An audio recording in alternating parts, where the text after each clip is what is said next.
Okay, Diane, this is where we're at. I sent my contractors over to the property. It needs a little more work than what we can do at the price of 34. Unfortunately, we will be in a situation where you guys would have to bring some money to closing, and I don't want to do that.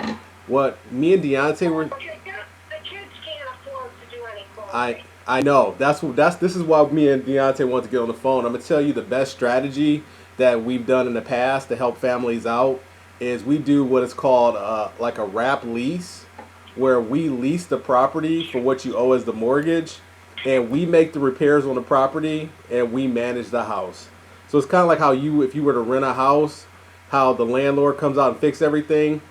You guys don't have to do nothing. We're going to take care of all the repairs, take care of everything. That way you don't have to bring like 8, 9 grand to the closing table because we're at repairs. We got to do the roof. There's something with the subfloor in the kitchen.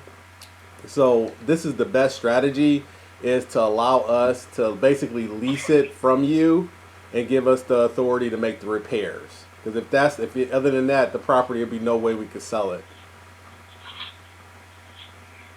Uh, Dave, what do you have to say? Okay, so is there an option to buy the house?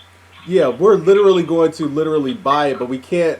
I can't buy it at 34, and because the area just doesn't have enough value, and I need too much work. I gotta basically put 12 grand into it. So what we want to do is put the money into the house instead of trying to give it to you guys 34 because we can't buy it at that price.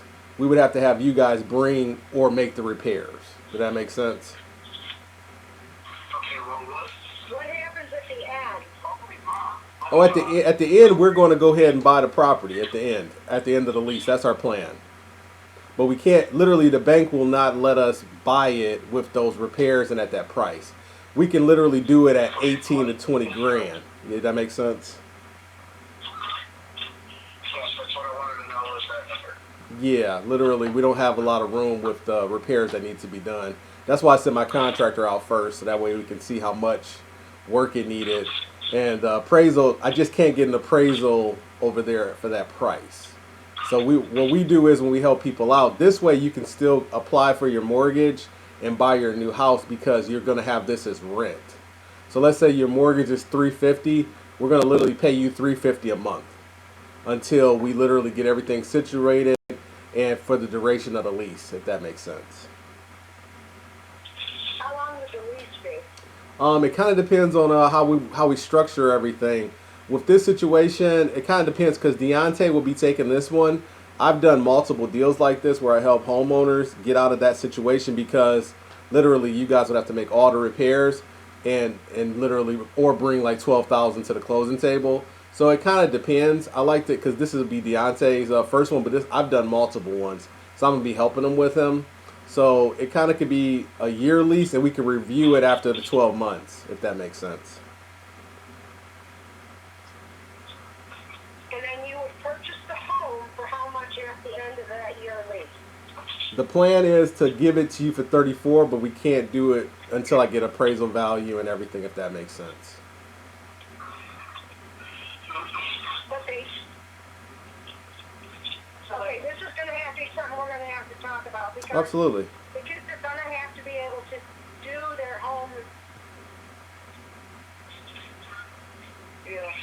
Okay, let us. Hold on, what they talking about? Yeah, ask as many questions as you want. That way you guys can think about it. Trust me, I understand. We're not interested in leasing the house. We're interested in selling the house.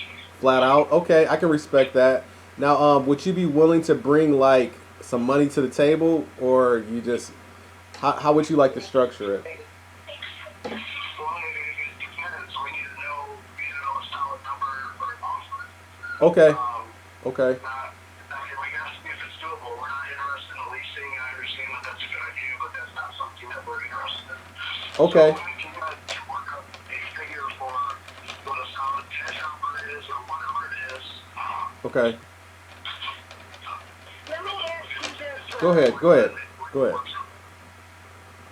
Now, well, if this house should go into a lease situation, Yeah.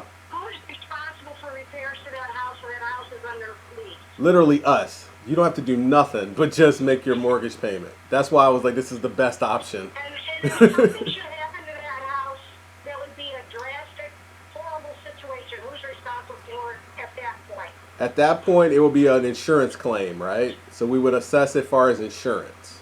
So literally, you guys would continue paying your insurance, and whatever the premium is, we would pay it and go ahead and work it out for you. Like it wouldn't be like, oh, the house burned down. What do we do? Literally, you would call the insurance company. We paid a deductible, and we would literally call it a loss. Okay, so the kids would be responsible for keeping the insurance paid on it. Yes, because you still own the house, if that makes sense. Right.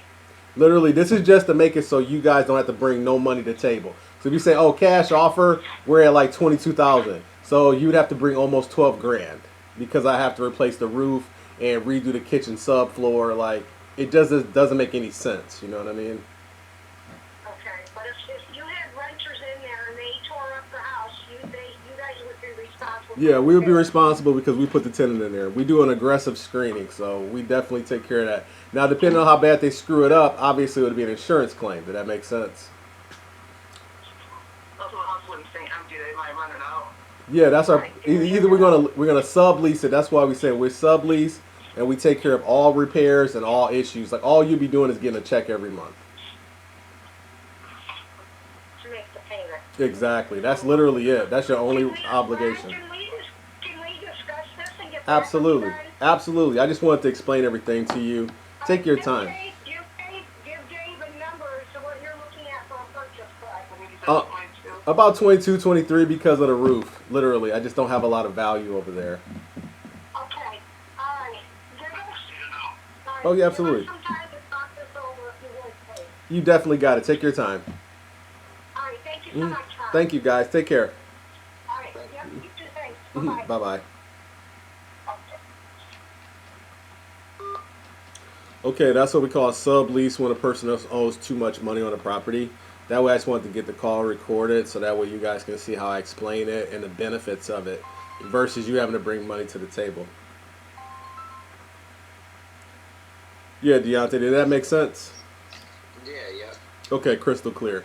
All right, I recorded the video. I'll be uploading it on the Facebook so people can have this as an exit strategy too. So I'm explaining it right now in the video. So me and Deontay had a young lady that owed 34 on the property. The house is only worth like 45. The thing is, when you're selling things like this, you want to tell people, hey, I don't want you to have to bring like 8 or 9 grand to the closing table because we just don't have any value. So here's another option. We can sublease it. We take care of all the responsibilities of the property. And literally all you have to do is just continue making your payments to your mortgage. And we work out everything because that way you still be the owner of the property. Now, what sometimes depending on how you lease it out with them, I would like to get a quick claim deed just so I can have control or a power of attorney to have control. But we are not sub-2ing this. This is a lease. They are to make their own payments. This is very important, guys. When you're getting sub-2 is very, very, very risky if you miss a payment. This way, when we write the lease up, it'll say they are 100% responsible for making their mortgage payment. We will be monitoring it monthly.